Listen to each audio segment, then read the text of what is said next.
Good morning મિત્રો, જય શ્રી કૃષ્ણ, જય સ્વામિનારાયણ।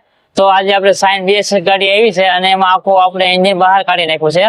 તો આપણે સ્ટેન્ડ ઉપર મૂકી દીધું છે અને આપણે આખી ગાડી કમ્પ્લીટ એન્જિન બહાર કાઢીને ક્લચ સાઈડ ખોલીએ તો મિત્રો અંદર જોયું તો આપણે છે ને એન્જિનમાં જે ગિયર બેરિંગ આવે ને એ આખો વિખાઈ ગયો છે જો, અને તો વિખાઈ ગયો છે। અને એ ભાઈને એવો પ્રોબ્લેમ હતો કે આપણે જયારે ક્લચમાં દબાય એટલે ક્લચ આખો વાઇબ્રેટ મારતું હતું અને ગિયર આખો ટાઈટ પડતો હતો।